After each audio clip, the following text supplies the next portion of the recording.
আজকে আমরা শিখব যে কিভাবে প্যারাফ্রেজিং করে একজন দক্ষ ইংরেজিতে লেখক হওয়া যায় বা রাইটার হওয়া যায়। সো আপনি যদি রিটেনে ভালো করতে চান, রিটেনে সবচেয়ে সর্বোচ্চ নাম্বার পেতে চান, তাহলে আপনাকে প্যারাফ্রেজিংটা জানতে হবে। প্যারাফ্রেজিং ছাড়া আমাদের কেউ ভালো রাইটার হওয়া সম্ভব না ইংলিশে। সো প্যারাফ্রেজিংটা কি, এটাও আমরা দেখব। প্যারাফ্রেজিং হচ্ছে একটা লেখাকে, আমি যদি একটা সেন্টেন্স লিখলাম সেটাকে বিভিন্নভাবে লেখা, সেটাকে হচ্ছে প্যারাফ্রেজিং বলে। তো আমরা যেটা দেখতে পাচ্ছি, আমরা যদি এখানে আসি, দেখুন আমরা একটা সেন্টেন্স লিখেছি এখানে, যে সেন্টেন্সটা দেখা যাচ্ছে লাল দিয়ে বর্ডার করে। তো সেখানে এই যে সেন্টেন্সটা যেটা আছে সেখানে দেখা যাচ্ছে যে by working innovative way everyone can get their betterment. দেখেন এই সেন্টেন্সটা কিন্তু একটা সেন্টেন্স হয়েছে এবং এই সেন্টেন্সটাই যে অর্থ বা যে এটা আছে সেটা কিন্তু সেম রেখে, এই অর্থগুলো যেন চেঞ্জ না হয় তেমনভাবে, সেইভাবে আমরা 15টা প্যারাফ্রেজিং লিখেছি। অর্থাৎ এই সেন্টেন্সটাকে আমরা কতভাবে লিখতে পারি? 15ভাবে। এটা আমরা 15ভাবে দেখিয়েছি, আপনি আরও অসংখ্যবার লিখতে পারেন, অসংখ্যভাবে লিখতে পারেন, কিন্তু আমরা 15টা ওয়েতে দেখিয়েছি যে একটা সেন্টেন্সকে, একই সেন্টেন্স আমরা এই যে 15টি পদ্ধতিতে আমরা লিখব। তো প্রথমে আমরা দেখতে পাচ্ছি প্যারাফ্রেজিং 1-এ যদি দেখি, সেখানে দেখা যাচ্ছে যে দেখেন এটাকে আমরা কি করেছি, একটু ঘুরিয়ে লিখেছি, by working innovative way their betterment can be gotten by everyone. তাই এটার অর্থটা কোনো চেঞ্জ নেই, দেখেন একটু চেঞ্জ করে আমরা লিখেছি, এটা কিন্তু প্যাসিভ ভয়েস করে লিখেছি। এটা প্রথমটা অ্যাক্টিভে ছিল, সেটা আমরা প্যাসিভ ভয়েস করেছি। অর্থাৎ আপনাকে প্যারাফ্রেজিং জানতে হলে আপনাকে গ্রামার এক্সপার্ট হতে হবে, আপনাকে চেঞ্জিং সেন্টেন্স, তারপরে অর্থাৎ গ্রামারের যে 5টা পিলার, অর্থাৎ আমরা জানি যে 5টা যেই স্তম্ভ বা পিলার, সেই 5টা পিলারকে জানতে হবে আপনাদের। অর্থাৎ সেই 5টা পিলার আপনি একটা সেন্টেন্স দিয়ে জানতে পারেন। আমাদের যদি নাথ ইংলিশ ইনস্টিটিউটের সাথে যোগাযোগ করেন বা যুক্ত হন, সেখানে এই ইনোভেটিভ সিস্টেমেই সব কিছু পড়ানো হয়। সো আপনি যদি গ্রামার না জানেন তাহলে প্যারাফ্রেজিংটা বুঝতে পারবেন না। সো প্রথমে আপনাকে গ্রামার জানতে হবে, বেসিক গ্রামারটা জানতে হবে। সো দেখুন আমরা দেখি যে কীভাবে একটা সেন্টেন্সকে আমরা 15টা ওয়েতে লিখেছি। দেখুন, তাহলে আমরা নাম্বার 1টা বলেছি, এখন নাম্বার 2তে চলে যাব। নাম্বার 2তে এখানে কী আছে?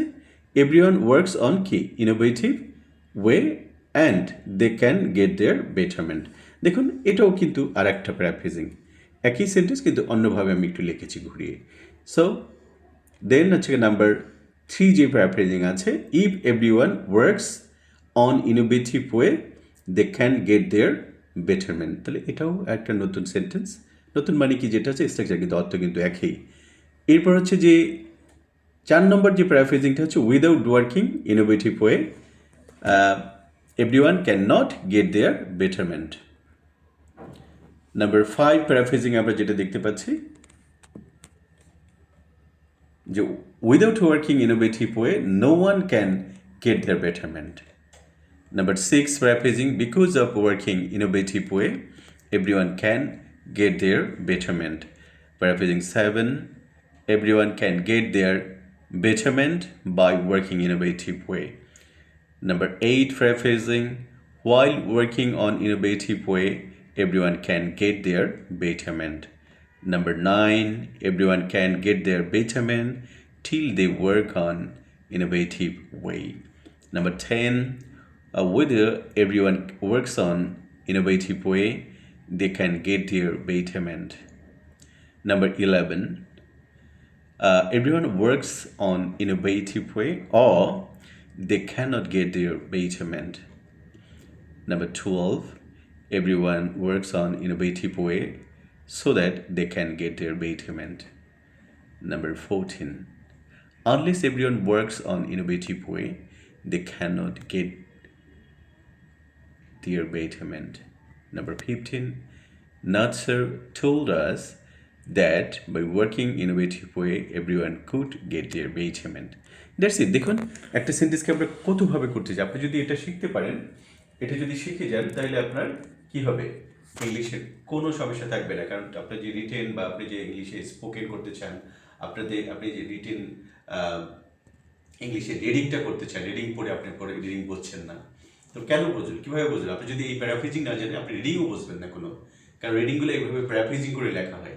যে কোনো রিডিং, আমাদের আইএলটিএস, টোফেল, পিটি, পিইটি অথবা এসএটি স্যাট, জিআরই, জিম্যাট, এই ইন্টারন্যাশনাল কোর্সগুলো এবং হচ্ছে বিসিএস যারা আমার স্টুডেন্ট আছে, তারপর হচ্ছে যে বিসিএস পরীক্ষা যারা দিচ্ছে এবং একাডেমিক যে পরীক্ষা এসএসসি, এইচএসসি, অ্যাডমিশন টেস্ট, হ্যাঁ সমস্ত আহ, যত স্টুডেন্ট আছে আমার সবার, আর পৃথিবীর আর যারা যতই যারা আছেন ইংরেজি শেখার জন্য, সবার জন্য তো একই, ইংলিশটা তো আলাদা কোনো বিষয় না। এটাই এই একই সিস্টেম। আপনার এই সিস্টেম জানার জন্য আপনাকে কি একদম মানে কি রকেট সায়েন্স করতে হয় না, এটা খুবই একটা ইজি ওয়ার্ড। তো সেইটা আপনারা যদি এভাবে প্যারাফ্রেজিং করেন তাহলে সব কিছু আপনাদের কাছে ক্লিয়ার হয়ে আসবে। সো আশা করি বুঝতে পেরেছেন যে কিভাবে ইংলিশে একজন ভালো লেখা লিখতে পারে এবং সর্বোচ্চ নাম্বারটা পেতে পারে। এই জন্য প্যারাফ্রেজিংটা শিখতেই হবে। আর প্যারাফ্রেজিং শেখার জন্য ডেফিনেটলি আপনাদেরকে গ্রামারে ভালো হতে হবে। আর গ্রামারে যদি আপনি ইনোভেটিভ বইতে গ্রামার শিখতে চান, একটা সেন্টেন্সের মধ্যে সমস্ত গ্রামার শেখা যায়, এটা একদম প্রমাণিত এবং কি মানে পরীক্ষিত। হ্যাঁ, সেটার জন্য আমাদের নাথ ইংলিশ ইনস্টিটিউটের সাথে যোগাযোগ করতে হবে। সো আমাদের ভিডিও নিচে আমাদের অ্যাড্রেস পেয়ে যাবেন। আপনারা যদি আগ্রহী থাকেন তাহলে যোগাযোগ করবেন। ধন্যবাদ।